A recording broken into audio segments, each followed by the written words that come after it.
सितार साहब, आपकी बात से एक क्वेश्चन बनता है, जिस तरह आप बता रहे हैं कि पाकिस्तान में सियासतदान बड़े बड़े लूप होल्स लेके, या गवर्नमेंट में चूंकि वो होते हैं, they are the heads of the departments, heads of the state, तो वो खुद ही कानून साजी करके अपने लिए कोई ना कोई रास्ता बना लेते हैं।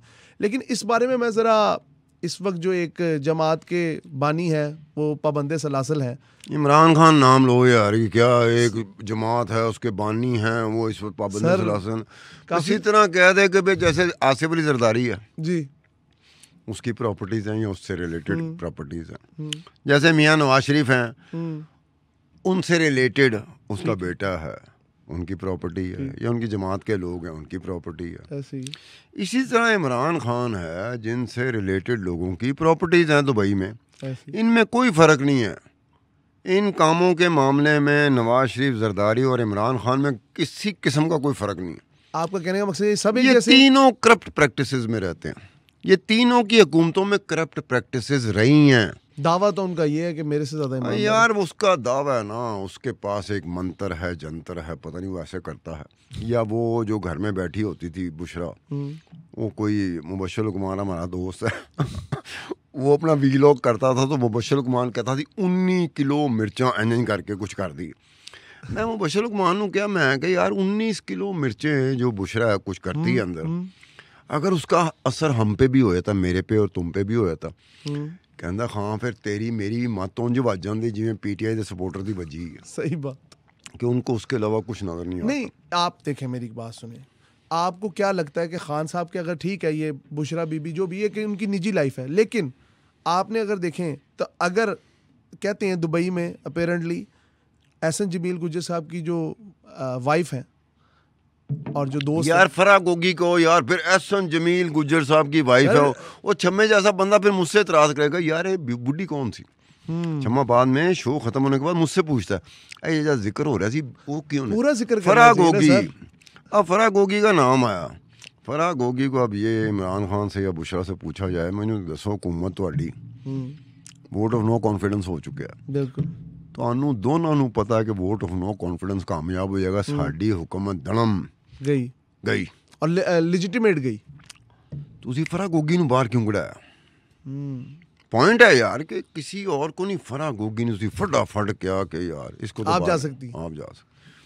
अब फराह गोगी की प्रॉपर्टी दुबई में निकल आती हैं जी, तो देखना ये चाहिए कि फराह गोगी पाकिस्तान में कर क्या रही थी, बिजनेस कौन सा था, उसकी आमदनी के क्या ज़राए थे, टैक्सेशन के क्या मामला थे, टैक्स कितना देती रही है, फिर यहाँ से पैसा बाहर लेके गई है तो किस तरीके से लेके गई है। सही, क्या स्टेट बैंक ऑफ पाकिस्तान को पता, या मुतलका जो इदारे होते हैं, जो इंस्टीट्यूशन कंसर्न होते हैं, जिनका काम ये होता है कि पैसे जा रहे थे इस काम के लिए, आपको बताया गया, ये सारे जो हैं नहीं होगा, नहीं ऐसे नहीं मानते। अब ये जो लिस्ट आई है जी, इस लिस्ट में पीपल पार्टी के भी लोग हैं, इस लिस्ट में मुस्लिम लीग नून के भी लोग हैं, और इसी लिस्ट में पीटीआई के लोग भी हैं। तो क्या ये ईमानदारी का ढंढोरा पीटने वाले कहेंगे कि जी पीपल पार्टी की हद तक ठीक है, नून लीग की हद तक ठीक है, नहीं पीटीआई की हद तक ठीक नहीं है? देखो ना, एक कॉमन सेंस है सर, एक फिनोमेना भी तो है ना साथ।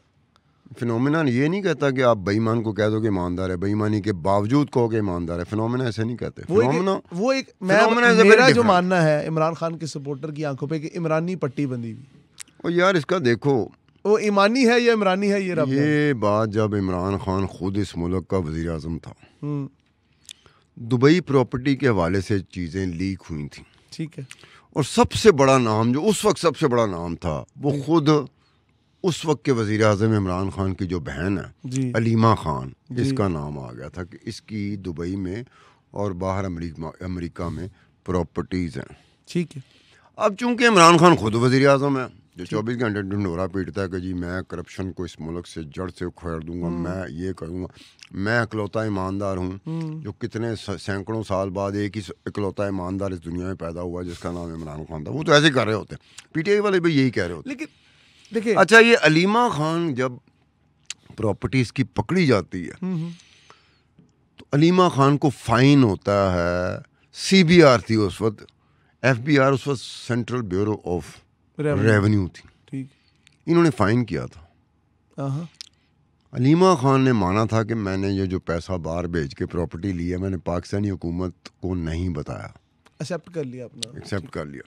फाइन क्यों हुआ? फाइन होता है कि जुर्म आपने किया तो फाइन हुआ ना, पेनलाइज।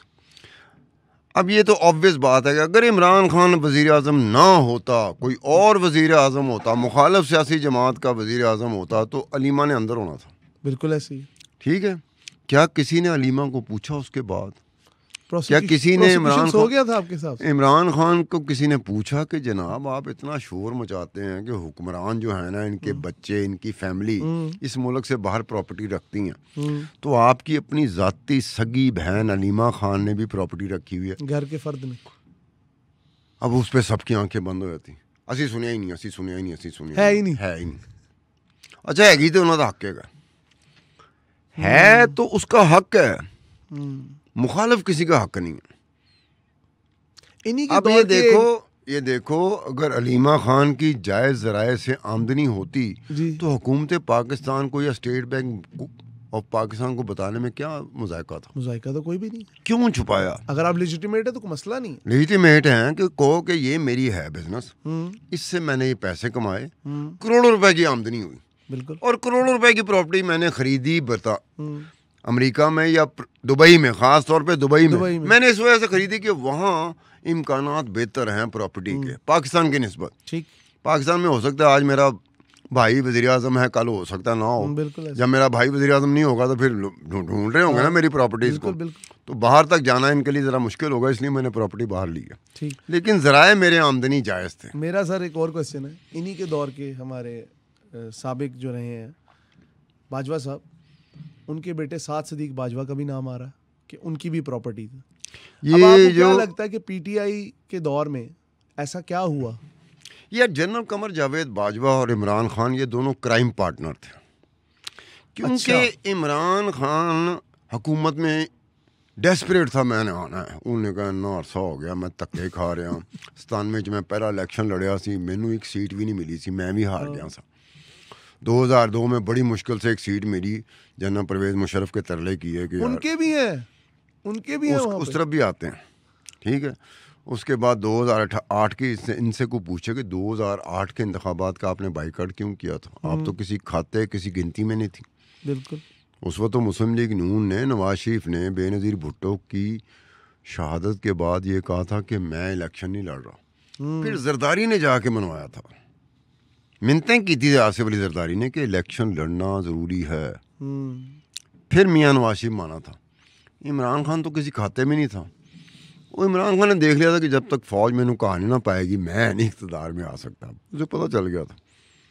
उसके बाद फौज ने पूरा कहा पाया, 2011 से वो फौज ने इतना घास, आज तक पाकिस्तान में जहाँ तक हमने जर्नलिज्म की एड्डा ज़्यादा तादाद में कहा जिन्होंने कहते हैं ना घास, फौज ने आज तक किसी पॉलिटिशियन को नहीं जितना उन्होंने इमरान खान को डाल दिया। अब इमरान खान और जनरल कमर जावेद बाजवा एक क्राइम पार्टनर थे। ठीक, हुकूमत में लाने का सेहरा इमरान खान को, ठीक, वो जनरल कमर जावेद बाजवा या उस वक्त की फौज या उस वक्त की इस्टेब्लिशमेंट थी। ठीक, इनके दरमियान को फिट पईएगी हुकूमत में रहते हुए। वो आए दिन तो इमरान खान आके ना टीवी पे तारीफों के पुल बांधता था, ऐसे लगता था पूरे मुल्क में एक शरीफ आदमी है जिसका नाम जनरल कमर जावेद बाजवा। बिल्कुल ऐसे। हम लोग भी कई दफ़ा हैरान हुए थे कि इमरान खान को होता क्या यार, किसी और का नाम है हर तकरीर के एंड में। हाँ, वो बार बार ये जड़ा बाजवा है, जनरल कमर जावेद बाजवा, मैं आपको बताऊं इससे ज़्यादा जमहूरियत को पसंद करने वाला पाकिस्तान में पैदा नहीं हुआ। बिल्कुल ऐसे। ये जमहूरियत पसंद है, ये है, ये वो है। तो जिन्होंने ठुड्डा मार के बाहर कढ़िया वही इमरान खान था, वही पीटीआई थी। सबसे ज़्यादा गालियाँ वो जनरल कमर जावेद बाजवा को पड़ी। अफसोस की बात, ठीक है ना। अब ये दिहाड़ीबाज लोग जी, जनरल कमर जावेद बाजवा भी दिहाड़ीबाज, इमरान खान भी दिहाड़ीबाज, और दिहाड़ीबाज के साथ साथ इमरान खान मुफ्तबर भी है, बड़ा बहुत बड़ा टका नहीं खर्चेगा जेब तो लुआई जाएगा। वन फाइन मॉर्निंग तो अनु ही कहेगा आप कौन। ये तो सुहेल बड़ाई साहब ने भी कहा था कि मैं उनके घर गया तो क्या नथिंग टू ईट, उन्होंने अपने लिए नाश्ता मंगवा लिया। ये सर मेहमानदारी, हम पंजाब के ऑन चौधरी नहीं है। हाँ जी, ये जो भी इलेक्शन लड़के जीता था जी, तो ऑन चौधरी के साथ मेरे ज़माने में ना बड़े ताल्लुकात थे, बड़ी पुरानी। उस वक्त तक ये इमरान खान को मिला नहीं था, इमरान खान इसको नहीं मिला था ऑन चौधरी को। ठीक, तो उसके बाद फिर ऑन चौधरी बहुत करीब हो गया इमरान खान के। तो ऑन चौधरी के साथ मेरा मजाक बड़ा था ठीक। तो ओन चौधरी को एक दिन मैंने पूछा, मैं कहा मुझे एक बात बताओ, इमरान खान के बारे में कहा जाता है कि किसी ने मुंह नहीं लांदा, चाह तक नहीं पूछता, पानी। ओन चौधरी ने सिर्फ मुझे बोतल दिखाई थी अपनी पानी की, कहता खान साहब इससे समझ जाए, यानी कि ओन चौधरी ने अपनी पानी की बोतल जेब में रखी अपनी खुद साथ रखी। हाँ। अच्छा, ये ओन चौधरी और नईमुल हक मरहूम जी, ये दो लोग थे जो इमरान खान के सबसे करीब थे, बिल्कुल ऐसे ही, हुकूमत आने से पहले, हर लिहाज से। हाँ जी, ठीक है। तो अब अंदाज़ा कर लें कि कितना करीब रहने वाला बंदे ने ऐसे करके वेस्ट कोट में मुझे दिखाया कि खान साहब मैं बोतल अपनी रखी है, बोतल खुद बस समझ जाओ तुसी ऐसे करके इशारतन। हाँ। तो ये हुआ कि ये जनरल कमर जावेद बाजवा पूरी प्रॉपर्टियाँ, जी, उसके बेटे की प्रॉपर्टियाँ, फिर इमरान खान की बहन की प्रॉपर्टी अलीमा खान की दुबई में प्रॉपर्टियाँ, जी, फिर ये फराग गोगी की दुबई में प्रॉपर्टियाँ। शेर अफजल मरवत का मैं नाम नहीं लेना चाहता क्योंकि शेर अफजल मरवत में कुछ ऐसी चीज़ें हैं जो मैंने पीटीआई के कई बंदों में नहीं देखी। मासूमियत। ये एक दिन मैं बात बताऊं, ये इसी समय में बहुत अरसा पहले भी एक दो दफ़ा मैंने कहा था, मैं कहा शेर अफजल मरवत जो है ना जी, वो पीटीआई को हिलाने की सलाहियत रखता है। कितना अरसा पहले, क्योंकि शेर अफजल मरवत के मुंह से मैंने कुछ ऐसी बातें सुनी थी, मैं कहा अगर पै गया ना पीटीआई नू, पीटीआई में ही से, और जो वाकई थोड़ी देर के लिए हिलाएगा वो शेर अफजल मरवत होगा। अब शेर अफजल मरवत की भी दुबई में प्रॉपर्टीज निकल आई। अब बचता कौन है, मुझे ये हैरानी। यार बचता किसने बचना है? अगर तुम्हारा और मेरा और छम्मे का हाथ पड़ जाए ऊपर कहीं, हम कहीं आके बैठ जाएं, खुदा दी कसम छम्मा पहली प्रपोजल बना के ही ले आएगा कि प्रॉपर्टी असी दुबई च लैनी है कि लंदन च लैनी है कि अमरीका च लैनी है या स्विट्जरलैंड लैनी है।